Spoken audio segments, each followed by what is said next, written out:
Bienvenue dans, dans le deuxième épisode de Genius Lab, cette émission dédiée à la technologie Genius pour vous expliquer comment utiliser toutes les fonctionnalités de Genius Station. On va parler résultats aujourd'hui. Nous allons parler résultats. Alors évidemment, on va prendre Genius dans un premier temps. Vous ouvrez votre Genius, vous savez que tout se passe pour ces premières émissions en haut à gauche dans le burger menu, mais comme vous ne voulez pas couper ce que je dis, vous allez bien sûr cliquer sur les trois boutons verticaux, mettre Picture in Picture, vous laissez comme ça tourner la télé et vous pouvez appliquer ce que vous voulez. Vous allez aller donc dans le burger menu, votre profil, et là vous avez à l'endroit de votre profil où je me trouve, résultats. C'est une fonctionnalité relativement importante parce que ça permet plusieurs choses. Déclarer ces résultats permet de dire à la Genius si d'abord vous êtes en gain ou en perte. La Genius apprend donc à travers ce que vous déclarez. Dans un premier temps, vous allez pouvoir voir de quelle manière vous allez pouvoir déclarer. Il existe d'ailleurs deux possibilités de déclarer vos résultats. La première, à travers l'onglet, encore une fois, Burger Menu, Profil, Résultats, et vous avez ici un stylo et un papier en icône, vous allez cliquer dessus et vous pouvez décider de dire « j'ai gagné, j'ai perdu, je n'ai rien fait et voire même j'ai besoin d'aide ». Je dois dire que les quatre boutons qui sont ici sont fondamentalement importants puisqu'à partir du moment où vous cliquez sur « j'ai gagné » ou « j'ai perdu », vous devez effectivement déclarer après ce que vous avez gagné ou perdu. J'ai donc moi gagné 18 points sur le Nasdaq tout à l'heure, je fais 18 futur et j'ajoute c'était sur le NQZ20. Comme ça au moins je sais exactement ce qu'il en est. Ces commentaires vous pourrez les retrouver ensuite dans votre espace Genius, ce qui vous permet d'ailleurs de retrouver vos gains et vos pertes. Sachez en tout cas que quoi que vous rentriez à cet endroit-là, tout est sauvegardé, rien n'est perdu. Nous sommes sur un système déclaratif désormais, puisque nous allons travailler avec gain futur et avec les futurs en l'occurrence. Vous pourrez n'avoir même à rien déclarer, puisque nous aurons accès bien sûr à vos résultats en temps réel et on pourra, en fonction de ce que vous puissiez nous autoriser à voir, on pourra effectivement vous dire vous êtes en gain, vous êtes en perte, voilà ce qu'il faut faire ou pas. Parce que l'objectif de ces déclarations de gain, c'est de vous aider, vous l'avez compris. L'idée, c'est, une fois qu'on a déclaré, bien sûr, valider, et ça s'enregistre instantanément et vous pourrez choisir après les statistiques pour pouvoir détecter à quel moment vous allez gagner, à quel moment vous avez gagné et surtout sur quel asset vous avez gagné. Avant de continuer, je vous montre le deuxième endroit sur lequel vous pouvez effectivement voir vos déclarer vos gains. Vous allez retourner sur Accueil. Je vais ici sortir de la vidéo Picture to Picture. Et là, vous avez ici le petit logo $. Vous cliquez dessus et vous pouvez encore une fois déclarer vos résultats. J'ai gagné, j'ai perdu, je n'ai rien fait parce que j'étais absent ou alors j'ai besoin d'aide. Il ne faut pas oublier que j'ai besoin d'aide, c'est fondamentalement important pour des gens qui ne parviennent pas à réaliser des gains de façon à ce qu'on sache ce qu'il en est. Sachez que si vous ne dites rien à Genius, Genius ne saura pas ce que vous faites, à quel moment vous le faites et pourquoi vous le faites. Luc, dis-nous pourquoi c'est si important que Genius le sache. Eh bien, je vais vous l'expliquer maintenant. Ce qu'il faut comprendre dans un premier temps, c'est que Genius analyse tout. C'est ce qu'on appelle la partie du Big Data. Le Big Data, en fait, c'est le moyen de détecter quels sont, 1, les instruments sur lesquels vous gagnez, quels sont, 2, les instruments sur lesquels vous perdez, 3, à quel moment vous gagnez, et 4, s'il faille, bien évidemment, vous encourager à continuer sur une voie où là, vous ne gagnez pas. Je m'explique. Si jamais Genius s'aperçoit que vous déclarez le matin, tous les matins, entre 11h et midi, sur le Forex que vous réalisez des gains et que lorsque vous rentrez sur le Nasdaq l'après-midi à l'Open, vous perdez, la Genius va comprendre qu'elle ne devra plus vous envoyer quoi que ce soit à l'Open du marché américain, mais elle vous enverra uniquement entre 10h et 11h les opportunités sur le Forex. Bien évidemment, je vous l'ai montré hier, vous pourrez changer tout ce que je viens de vous dire et forcer en fait Genius à vous envoyer ce que vous avez envie. C'est important. Si vous déclarez vos résultats correctement, Genius va donc apprendre à vous connaître et va voir aussi votre système de progression. Ça va permettre de définir si, par exemple, je prends des utilisateurs qui viennent d'arriver, si ces utilisateurs passent bien par une progression ascendante. Si on a un utilisateur qui commence par gagner, qui se casse la figure au bout d'une semaine, Genius va le détecter, va essayer de comprendre ce qui s'est passé. Est-ce que c'est lié à la conjoncture de marché? Là, je vais vous donner une astuce, vous allez comprendre très vite. Est-ce que c'est lié aux horaires auxquels vous tradez? Ça veut dire qu'au départ, vous tradiez un horaire et tout d'un coup, vous tradez un autre horaire. Est-ce que ça veut dire qu'en fait, vous avez traité le forex au début et vous vous mettez à trader le futur et ça ne se passe pas bien? Vous avez compris que vous ne pouvez pas tout analyser, mais Genius, elle, analyse tout. Et si vous avez compris, en déclarant les résultats que vous obtenez, vous pouvez avoir comme ça une synthèse et vous verrez apparaître régulièrement des notifications qui vous diront « Attention, vous avez par contre là dépassé la moyenne de vos résultats quotidiens. Attention, vous êtes en perte plus que d'habitude. Arrêtez, reposez-vous, freinez. Attention, la moyenne des gains quotidiennes ne correspond pas à celle de d'habitude. Attention, la volatilité ou la liquidité n'est pas la même que celle de d'habitude. La quantité de stratégie est aussi importante. Si vous m'écoutez dans les émissions et les traders au Good Morning Mr. Do, vous m'entendez parfois dire dehors et c'est terminé. Alors c'est vrai que ce n'est pas facile, il faut reconnaître. Ça n'est pas simple de dire terminé parce qu'en fait, la plupart d'entre vous sont là pour trader. C'est-à-dire qu'ils passent d'un stade de trader classique, qu'on appelle des investisseurs hyper court-termistes, à un investisseur plutôt over-trader. Ça veut dire qu'ils vont avoir la phobie du clic. Et quand on a la phobie du clic, rapidement derrière, on a mal à la tête parce qu'on a ce qu'on a gagné en une fois, on l'a perdu juste après. Et il n'est pas question que vous tombiez dans ce rythme-là. On garde bien en mémoire que faire un trade qui donne normalement entre 1 et 10% de son capital, c'est énorme. Et forcément derrière, on se limite à une normalité. Oui, si vous ne le saviez pas, il existe des gens qui sont en surgain, c'est-à-dire qu'ils dépassent le gain moyen quotidien. Et dans ce cas-là, ça présente un risque majeur, surtout quand le marché, lui, n'est pas en survolatilité par rapport au jour précédent. Voilà pour l'explication des résultats. Maintenant, comment les interpréter, ces résultats? Là, vous avez 3 niveaux de déclaration. Vous avez d'abord vous-même, en l'occurrence ici, sur le mois 1617. Vous avez le choix de choisir l'année, le mois, la semaine ou le jour. Alors, en étant sincère, il est clair que de prendre le jour ne révèle pas grand-chose. Par contre, si vous prenez la semaine, là, vous avez déjà beaucoup plus de révélations et je vais vous en parler. Si vous prenez le mois, c'est encore plus clair. Et si vous prenez l'année, par contre, ça va extrêmement loin. Ne vous inquiétez pas si les parties sombres qui représentent des tops sont très éloignées du bord. Ça veut simplement dire qu'en définitive, il a fallu attendre pour démarrer les résultats enregistrés par Genius. Donc, on va passer directement ici à aujourd'hui. Aujourd'hui, je n'ai fait moi que 91 points. Les abonnés en moyenne ont réalisé plus que moi, puisque la moyenne des déclarants, c'est-à-dire l'ensemble des gens qui ont déclaré divisé par la quantité de déclarants, ont réalisé 97 points ou pips. Nous mélangeons les points et les pips, mais par contre, nous ne parlons pas des pourcentages sur action qui sont difficiles à assimiler au reste des résultats. La Genius, elle, a réalisé depuis ce matin 391,38 points ou pips. Alors, Luc, tu es gentil, mais ça veut dire quoi? Ça veut dire que vous devez vous situer par rapport à la Genius et par rapport à la moyenne des déclarants. En l'occurrence, je suis sous la moyenne des déclarants, ce qui veut dire que je ne suis pas en forme, je suis plutôt light aujourd'hui. Pourquoi? Parce que, comme certains d'entre vous, j'ai gagné des centaines de points hier, j'ai levé un peu le pied de la pédale et en définitive, je me retrouve en sous-performance.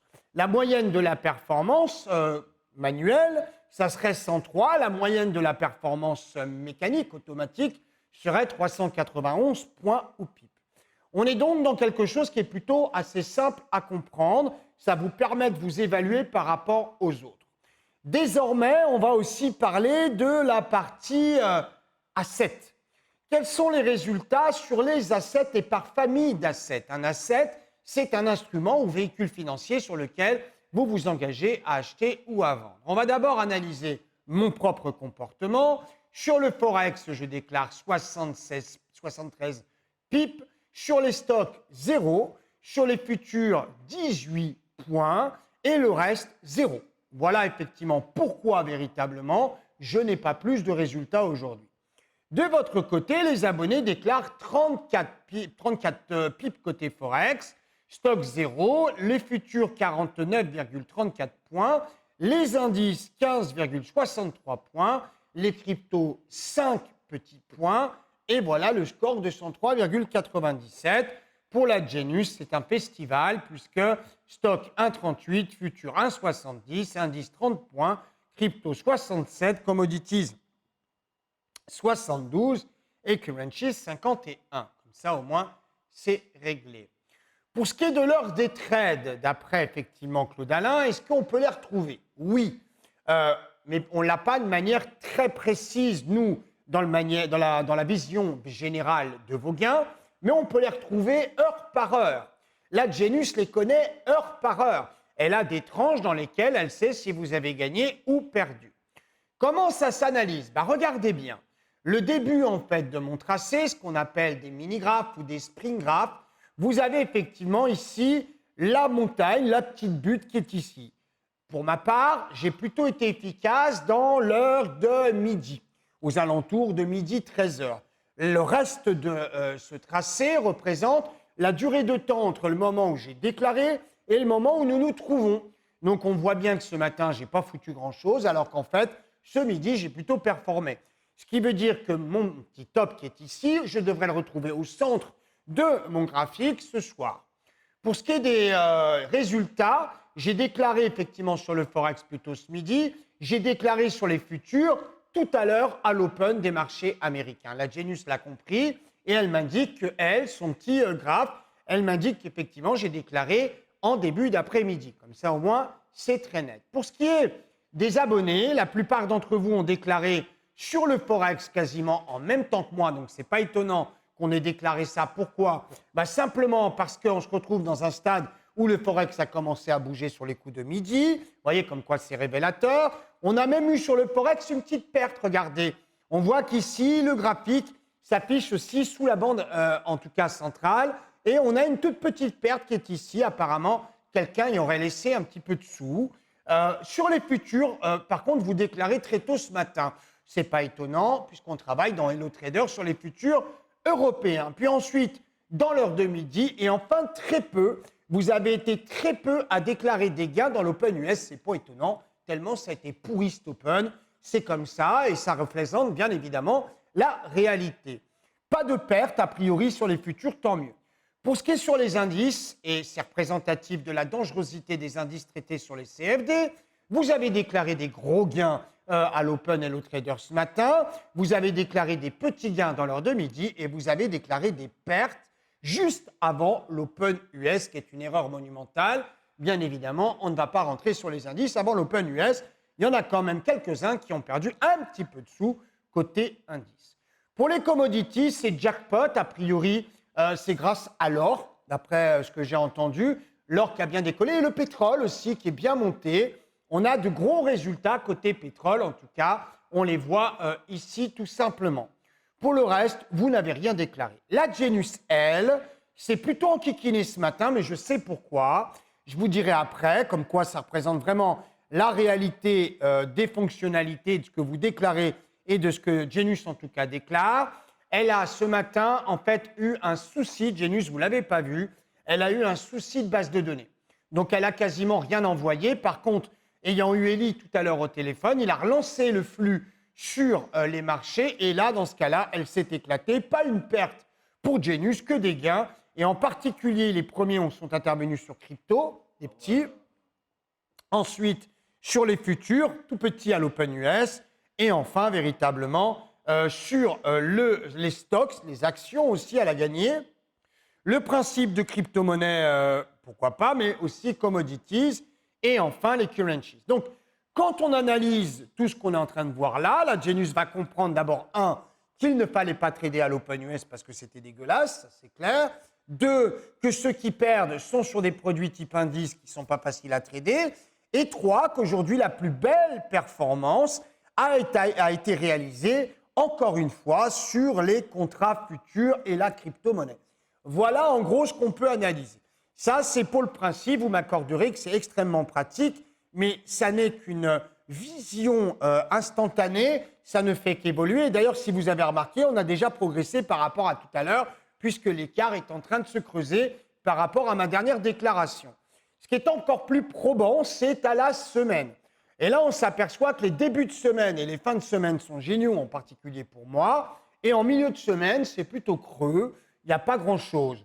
Côté abonnés, vous aussi, en moyenne, vous avez déclaré cette semaine, en tout cas entre le mardi là et le mardi avant, puisqu'on est sur 5 jours glissants, 663 points de moyenne. Et vous êtes comme moi, vous préférez bien sûr les Open, les lundis, les vendredis ou les jeudis. Pour ce qui est de Genius, elle enquille tous les jours. Le seul jour où elle a un peu tiqué, c'est a priori mercredi. Mercredi, elle a un peu tiqué et elle n'a pas beaucoup progressé. Voilà, si vous avez des questions, n'hésitez pas à me les poser. Vos questions serviraient à l'ensemble de la communauté des investisseurs Genius. Dernière chose avant de vous quitter, je vous emmène tout de suite sur le burger menu statistique. Et là, c'est véritablement ce qu'il y a de mieux en termes de lecture. D'abord, on a les mêmes principes, c'est ce qu'on appelle un financial statement.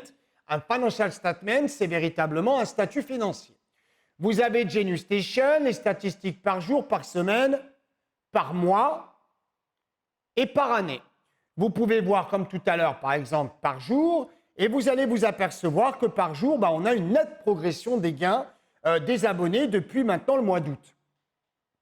Il faut accorder le fait qu'au mois d'août, on démarrait à peine et qu'on savait de toute façon qu'il fallait attendre au moins 4 à 5 mois pour voir la progression des choses. Ce qui est intéressant, c'est qu'on peut aussi estimer que cette courbe que vous avez devant les yeux est une courbe qui s'analyse avec les tops et les bottoms, ce que j'enseigne à travers le livre, bien sûr vert, qui s'adapte absolument à tout. Donc, je vais regarder le côté mensuel, c'est ça qui m'intéresse. Et quand on regarde la progression linéaire, on s'aperçoit qu'on fait un petit bottom, encore un petit bottom. On est donc face à une figure qui ressemblerait à l'évolution du cours de Tesla. Ce que je souhaite à tout le monde, bien évidemment. Les gains, en tout cas, déclarés jour par jour. Aujourd'hui, vous êtes 92,86% à déclarer que vous avez réalisé des gains, quels qu'ils soient. Voilà, la progression est intéressante à voir puisque c'est l'ensemble de la communauté. 42,86% déclarent qu'ils réalisent plus de 30 points par jour. Aucun professionnel ne vous croit, je vous le dis, ne le dites pas à votre banquier, vous traitera de menteur. Plus de 30 points par jour, c'est colossal, je vous le dis, c'est colossal. 21,43 déclarent plus de 10 points par jour, 14,29 plus de 20 points, 7,14 déclarent réaliser moins de 10 points. La même chose, perdent sur la période, c'est ce qu'on a vu tout à l'heure, mais à mon avis, ce sont des gens qui sont sur CFD. Eh oui, je vous ai prévenu, vous faites comme vous voulez. 7,14 déclarent avoir été absent pendant la période, c'est très bien. Là où ça devient vraiment génial, c'est effectivement sur le résultat des opérations de la Genius. Elle s'éclate sur les futurs. C'est-à-dire qu'en fait, elle vient de déclarer 271 points de gain sur les futurs, tout le reste étant à peu près similaire, les currencies, commodities, crypto-monnaies, indices et le Forex où elle se prend royalement un -6. Le Forex, a priori, elle n'a pas aimé le Forex, la Genius. Aujourd'hui, elle le déclare, ça ne l'empêche pas de déclarer quand elle gagne comme quand elle perd. Le détail des opérations, les gagnantes, effectivement, représentent à peu près 17 opérations, les invalidées 0, les perdantes, elles, c'est 9. Elle short, elle coupe très court, ce qui lui permet de réussir à gagner beaucoup. Elle fait ce qu'on appelle du crash order. Ce qui est intéressant de voir, pour moi, à titre personnel, c'est qu'entre gagnante et perdante, si jamais on arrive à quelque chose qui représente 50%, c'est-à-dire 50%, on se retrouve dans une situation d'une journée pourrie. Parce que normalement, on devrait avoir un tout petit peu de perdantes pour beaucoup de gagnantes. Là, il y a 50% de perdantes, c'est-à-dire 9, pour exactement 17 de gagnantes, tout simplement. D'un point de vue camembert ultra moderne, On a bien les targets tapés, les stops tapés et les invalidés. En tout cas, les invalidés aujourd'hui, cacahuètes, il n'y en a pas. Je vais vous avouer un truc.